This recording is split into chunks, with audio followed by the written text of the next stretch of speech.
Mending Wall by Robert Frost.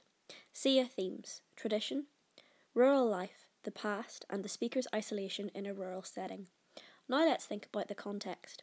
When speaking about this poem, Frost stated that life is composed of walls. Life is walls breaking down and building up. Life's fences are always changing but are needed for structure. Frost wrote it whilst he was in England, as he was missing his old home in New England, possibly missing the tradition and rural life. Frost sometimes felt alienated from others, and this feeling is explored in this poem. Now let's look at the title. The title, Mending Wall, suggests restoration, repair and healing. It is evocative of bringing hope. Two people together. It is also ironic, as by coming together to repair the wall, they are reinforcing the division and the boundaries that separate them, and a wall is a very obvious symbol of conflict. You can see that the two men mend the status quo of being separate, keeping their relationship stable and peaceful. It's incredibly paradoxical. Is repairing the wall actually beneficial or destructive? We can see that the wall is both inclusion and exclusion. They are brought together by a task that will keep them apart. Now let's explore the form and structure of the poem. The poem is a dramatic monologue, one speaker giving us his thoughts. It has continuous form with no stanzas apart from one unbroken one. The varying line length looks like the tumbling down of the wall if we flip it on its side. The unbroken sequence of lines, however, is split into 5 clear sections. Lines 1 to 4, the speaker expresses wonder at the phenomenon he has observed in nature. In lines 5 to 11, he contrasts the natural destruction with human destruction wrought on the wall by careless hunters. Now let's look at the last sections. We can see in the last sections the focus on the speaker's relationship with his neighbour.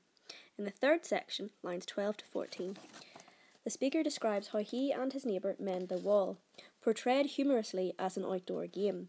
In the fourth section, lines 25 to 38, he introduces the contrast of the two men, the two conflicting viewpoints between the speaker and the neighbour, the conflict between traditional and the modern world. And in the final section, the fifth section, lines 38 to 45, the poem is concluded with a mood of mild frustration at the neighbour.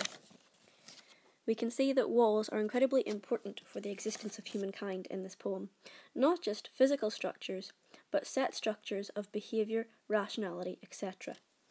Without structure, would life not fall apart? The poem is in blank verse, but this is used as a baseline metre.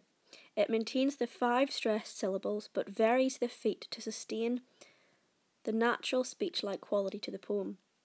The no stanza breaks or obvious end rhymes or rhyming patterns are important because this reflects the message of the speaker, that the division and boundaries explored in the poem are not actually necessary. Despite the fact that there are no obvious end rhymes or rhyming patterns, many end words share assonance, for example wall, hill, balls, etc. There's also the internal rhymes, but these seem coincidental. He creates a meandering, ruminating tone, reinforced through the vagueness of the opening lines. And the L sounds, the consonants, wall, hill, etc., echo the wall. Now let's look at the setting. This poem takes place on a border between 2 farms during springtime. One farm has pine trees and the other an apple orchard, depicting the American rural life of the early 20th century. Now let's do a line-by-line analysis of the poem. Something there is that doesn't love a wall. Here we can see the inverted syntax in something there is, focusing on the word something, creating a sense of vagueness and mystery. The speaker seems very obviously enchanted. The awkwardness of the phrasing reflects the problematic nature of the wall. Then if we look at the word doesn't, we can see that the colloquial contractions throughout reflect the everyday quality of the poem that Frost was famous for in a lot of his poetry. Now let's look at the choice of diction wall. By the end of the poem, the wall becomes a symbol of the farmers. The wall becomes a symbol, and the farmers become allegorical figures representing opposing views: freedom and confinement, reason and rigidity of mind, civilization and savagery. Then if we look at line 2, that sends the frozen groundswell under it, it becomes apparent that the something is the frost. Here we can see that the poet personifies the frost to create a sense of mischief in nature. If we look at sends, spills and makes, in the second, third and fourth line, we can see that active verbs are used to emphasise just how powerful nature is. Nature is literally and figuratively undermining the wall. If we look at the compound noun frozen groundswell, this describes the destructive process of nature. It is contemptuous of man's efforts. Also note the present tense, reinforcing its contempt.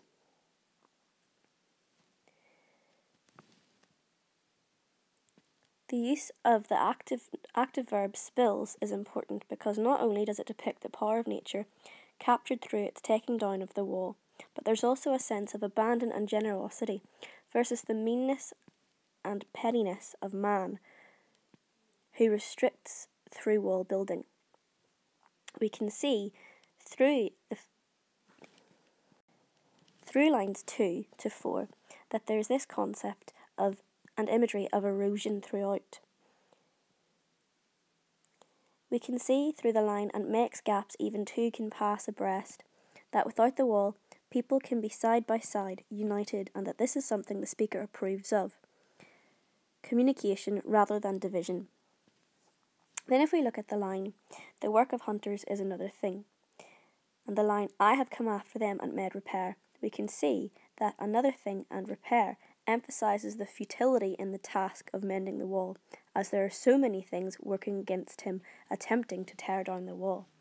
The personal pronoun I emphasises his respect for nature, reinforced through his attitude with the dogs and the hunter, where they have left not one stone on a stone, but they would have the rabbit out of hiding, to please the yelping dogs. If we look at the line, where they have left not one stone on stone, we can see that there is the repeated use of assonance throughout. We can see that there is something other than hunters flushing out the rabbits and doing this to the wall, a higher power, a force that no one sees or hears. The assonance creates the sound of the stones falling and tumbling down, and this is continued through the line, but they would have the rabbit out of hiding. If we look at the conversational language in the gaps I mean, this reinforces the quite colloquial tone used. No one has seen them made or heard them made. Again, note the repetition of the E sound. The assonance here further reinforces the sound of the stones falling down. There is also a sense of mystery that was introduced in line 1 that is reinforced in this line, making it seem as if the gaps are unseen and consistent. Artificial boundaries are unnecessary, and the gaps are symbolic of this.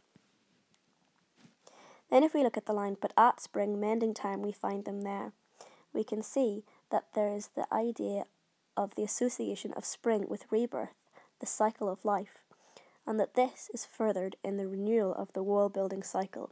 This is an annual task, it is traditional. I let my neighbour know beyond the hill. We can see here the ambiguity of this, I let my neighbour know. The speaker is the one who initiates the repair of the wall, yet he is the one who seems to desire the walls and boundaries to be eradicated. Is it that he is stuck in the tradition of the process? Does he do it out of habit despite questioning the need for it, or does he initiate it to seek interaction with his neighbour? If so, there is a great sense of irony. Also note the beyond the hill. The neighbour lives quite a distance away. Therefore, the wall is not erected for the sake of privacy, which makes you question, why is it actually put up in the first place? The next 3 lines are important because they introduce imagery of barriers, the idea of the fence needing to be repaired. It's also important that the neighbour is purely referred to as my neighbour. He is an anonymous figure, illustrating the lack of connection between him and the speaker. And on a day we meet to walk the line. Again we can see the irony here. They are working together to keep themselves apart. and set the wall between us once again. Note the consonants, the L sounds, emphasising the literal and metaphorical walls between the speaker and his neighbour. Also note the once again, reinforcing the fact that this is a ritualistic establishment of boundaries, yet they work effectively together to repair the wall. This is reinforced through, we keep the wall between us as we go. However, note the collective pronoun that reinforces this sense of unity, at least a temporary sense of unity. Again, the repetition of wall and between and the consonants here reinforces the theme of boundaries, further pointing out the imagery of barriers, the separateness and division being reinforced. They are on their own even when they are supposedly repairing the wall together. Again, we can see further consonants through fallen in the next line. To each the boulders that have fallen to each. We can see that both men are only working with the rocks on their own side, never crossing the wall or the barrier erected between them. The consonants reinforces the tumbling and rebuilding process of the wall. Then if we look at, and some are loaves and some so nearly balls, we can see here that loaves and balls are metaphors, reinforcing the difficulty of the job due to the weight and dimensions of the rocks. However, there is also a playful tone here, as he tries to make the most of this isolating experience. We have to use a spell to make them balance. Here we can see through the shifting pronouns the emphasis on their supposed unity that reminds us of the barrier theme. The idea of magic is reinforced, that was initially introduced in the first few lines, and we will see again repeated later on with the reference to the elves. We can see here the metaphor or hyperbolic claim, pointing out the difficulty of the rural task. A spell to make them balance. This is hard work. Stay where you are until our backs are turned. Again here, the dialogue reinforces the playful tone of the speaker. We wear our fingers rough with handling them. The alliteration, we wear, emphasises the difficulty and exertion. This is a painstaking task. Also note the collective pronoun, reminding us of the barrier. They are working together to wall each other out. Oh, just another kind of outdoor game. The apostrophe is important as it creates caesura and further reinforces the playful tone of the neighbour. Something achieved through the speaker. Something achieved through the diction game that becomes a metaphor for conflict of ideas. The speaker tries to make light of the task because he doesn't think it is actually necessary. One on a side, it comes to little more. Note the caesura here through the full stop after one on a side. It is placed in the middle to reflect that there is a barrier between these two men. It comes to little more is important because it shows that for the speaker this is not a meaningful encounter with the neighbour. He is not establishing a meaningful connection. In fact, he is isolated. Therefore, he imagines it as a game to try and take a small amount of joy from the task. Also note the consonants of there were. There where it is, we do not need the wall. And again we can see not need. The alliteration emphasises the speaker's opinion. This is the last use of we or any other collective pronoun. Changes to I, my, he, him, etc., further emphasising the division between these two men. The speaker recognises that making the wall won't unite them further. We can also see at the end of this here that the colon creates caesura that slows the pace, allowing the reader to contemplate whether the wall is really necessary. He is all pine and I am apple orchard. Here we can see through the changing pronoun that the two people have become distanced from each other. There is no need for the wall. Reinforced through the logic of one having pine and the other apple orchard. But yet he, ironically, is the one that starts the process, despite seeming to point out that it is not necessary. My apple trees will never get across. Here we can see he personifies and tries to actually make a joke out of the interaction, in a light-hearted attempt to actually question the need for the wall. The juxtaposition of the two differing fruits emphasises the differences between the two speakers' views, symbolic that they disagree with each other.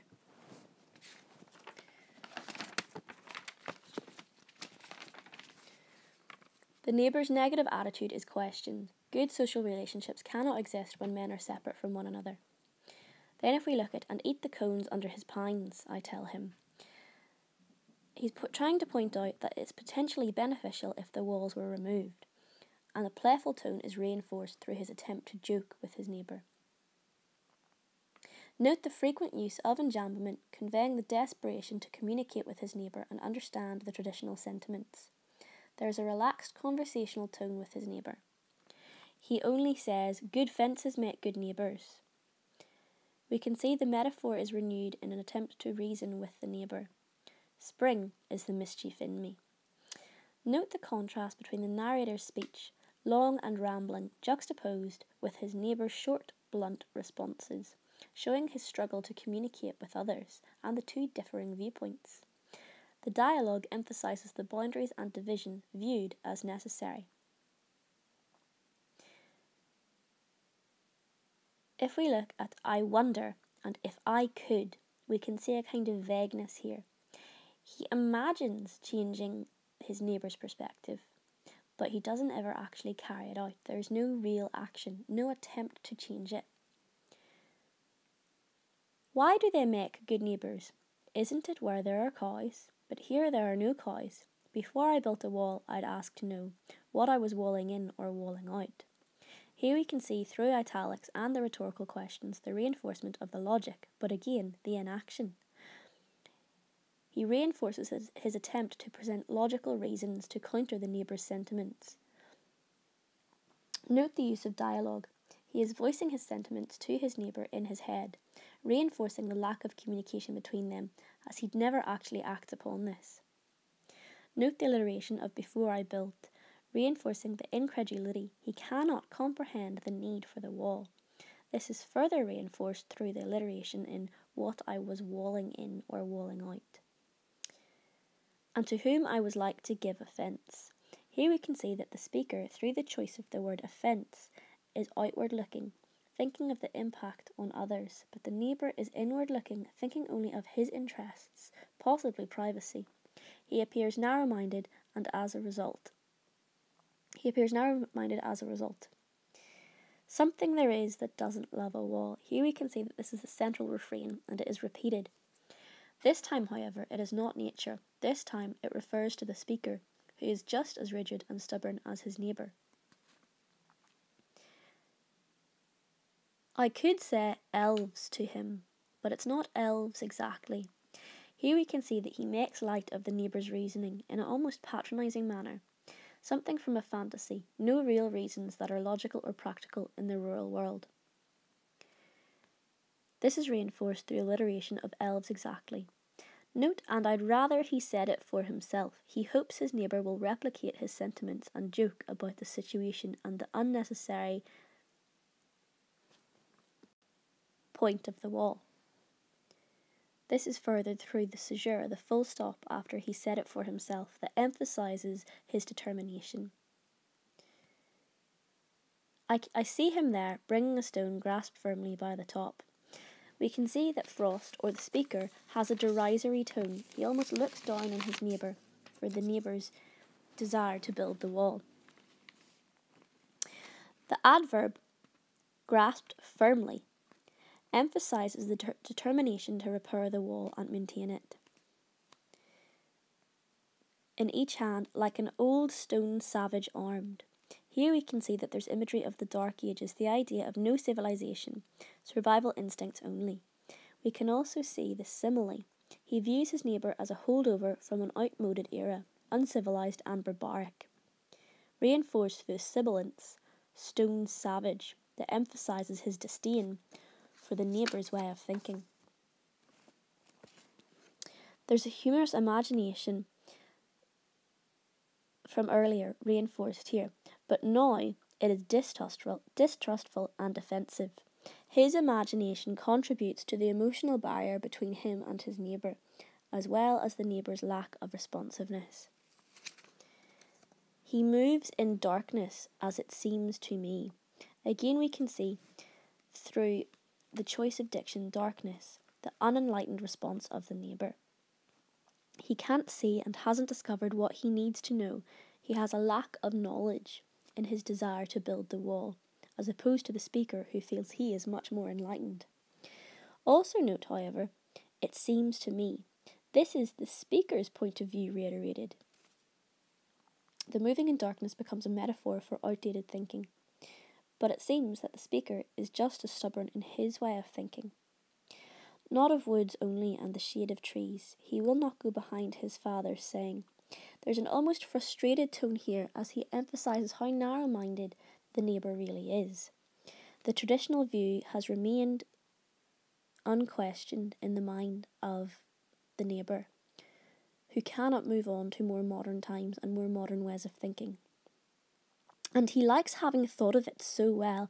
Again, we can see that this is actually the speaker's assumption. He does not actually know that this is actually how the neighbour feels, that he thinks of it so well.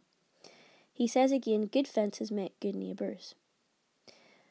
The repetition of the adage, and an adage is a saying that sets forth a general truth and has gained credit through the use of society.